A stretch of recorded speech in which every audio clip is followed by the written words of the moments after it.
Good morning, everybody. Just thought we'd give you a little look at where we're walking today, and we just got very light packs. And this is Plymouth, Massachusetts, and it's 17 degrees out this morning. Right down over there would be where the Mayflower would be if the Mayflower was here, but it's not. It's out getting fixed, getting ready for the 400th anniversary in 2020. And this is a little beach just up from the harbor. So it's 17, so we thought it would be a good day just to walk. Basically, there's good hills in Plymouth. After all, that's why they put the fort up here on top of Plymouth Hill, which is Burial Hill now. And test our cold weather gear so that we're carrying enough but not too much, which is a challenge. So we'll let you know how that goes. Probably won't be doing too much video work today because my gloves that said that they're able to work my iPhone with didn't tell the whole truth. So that's Grandma Shortie up there. She's getting a couple more layers on. We're trying to go with enough but not too much, and and see how it all goes. So we'll talk to you later. All right, as we often have said, it's always a heck of a lot warmer 30 or 40 minutes up the trail. We found out whenever we get cold, we just kid with each other that we have to turn the furnace up. And we find that about good 30 minutes of fast hiking turns the furnace up. Sometimes we tell each other that there's a nice campfire 30 minutes up the trail. So the lesson is, if you're cold, start moving. So it's about 16, 17. We've made a couple of readjustments and a couple of discoveries, but otherwise pretty good. Give you an idea of where we're at. If you ever do visit, yeah, let me clear up my voice. If you ever do visit down here to Plymouth, this is a great little trail. It's a rail trail, so it's smooth and flat, but it's real pretty, and it give you a view here in a minute. But we're feeling pretty good. We'll try to describe what we're wearing. I have a pair of Patagonia thin long underwear, and then I have, I think they're very much like the Houdini jacket, and I'll post the name of they're like a wind pant over that, and then Prana long pair pants. My legs are fine. My socks, I'm just wearing Darn Toughs and my LaSportivas. It took at about just as we always say, at 30 minutes, my feet are warm. My top, I'm wearing an icebreaker short sleeve. Here, take a look at that view. Huh? Isn't that beautiful? Tough place to walk, huh?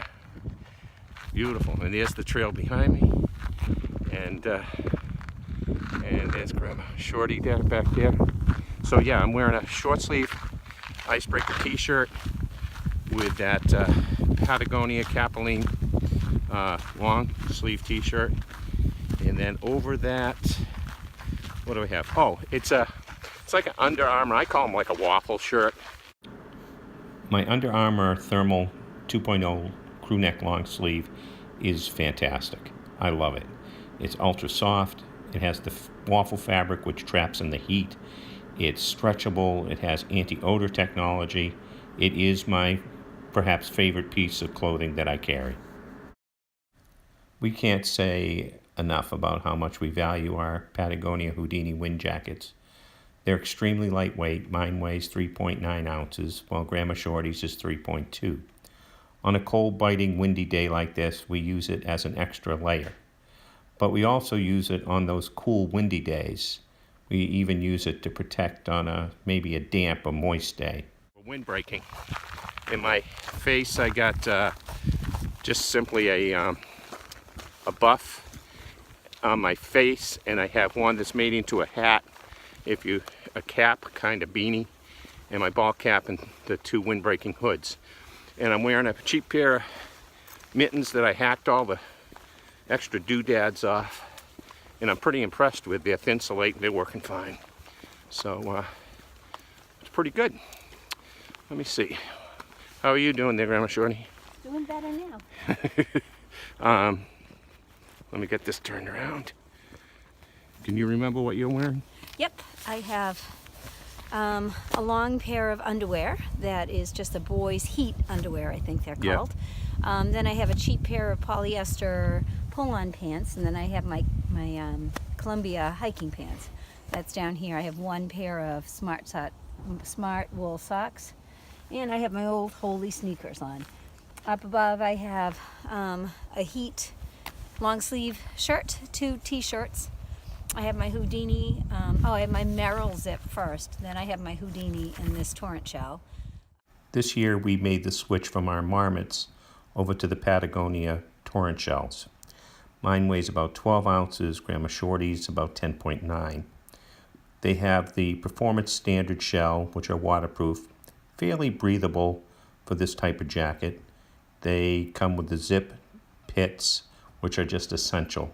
They have a great hood system, and they also have a fairly comfortable neck area, which is real helpful on a cold or wet day, and they're stuffable into their own storage pocket. So far we've tested them in the rain, cold, and we're pretty satisfied. I have 1 buff around my neck and 1 buff that can go up over my face. For gloves, I have my possum socks tucked into these, and they're working fabulous to keep my hands. Like a Montbell windbreaker type mitten. I can't remember the name. We'll try to post them. Montbell, and they're for, I think, for biking. They are. They're just like covers. These have quickly become 2 of our most favorite pieces of gear, is these Montbell covers, because we can put them over thin gloves, just wear them as they are on a rainy, cold day. So I will post that. We're pretty impressed with those. Boy, are we glad we found these UL shell mittens by Montbell.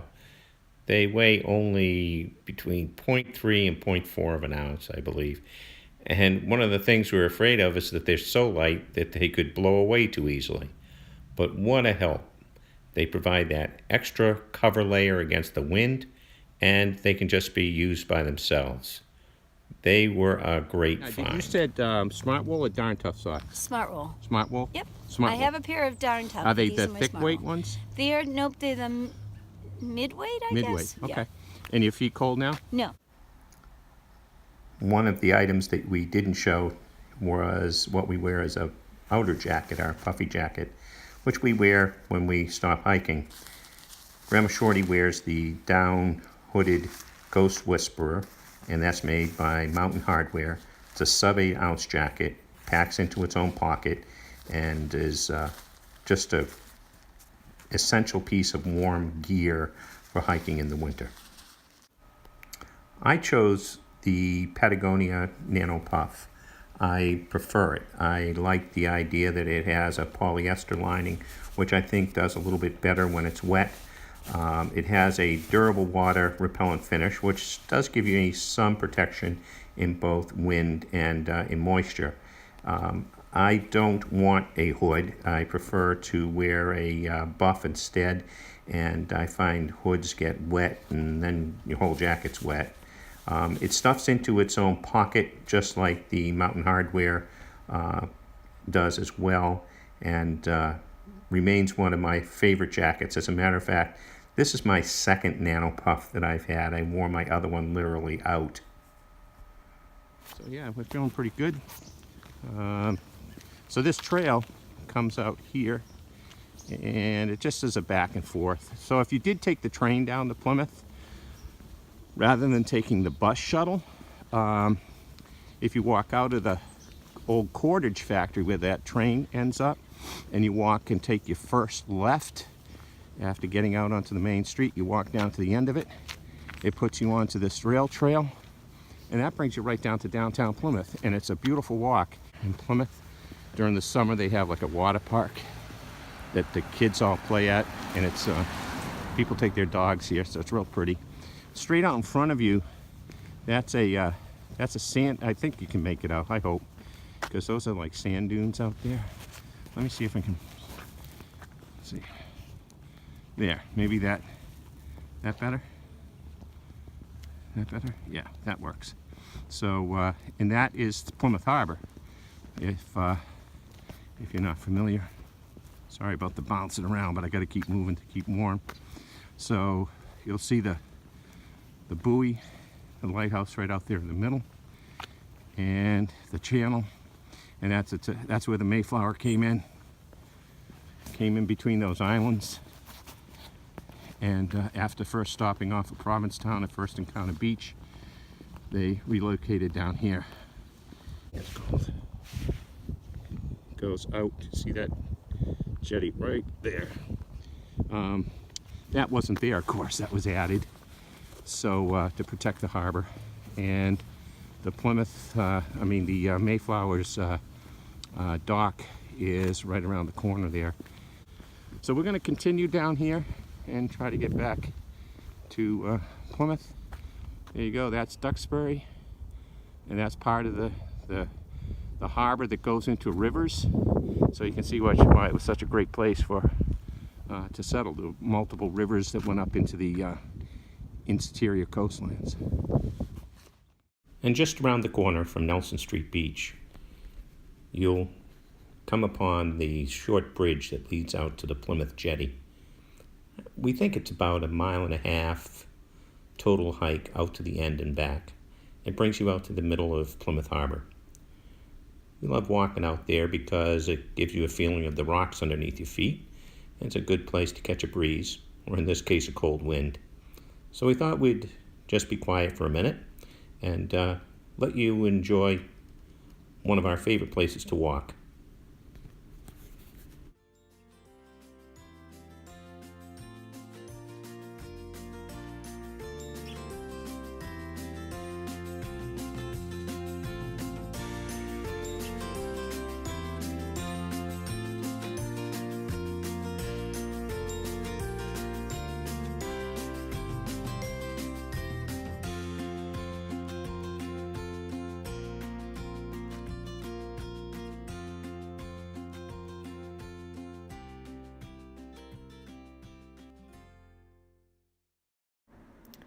We'd like to thank you for being with us here at Wicked Long Hike.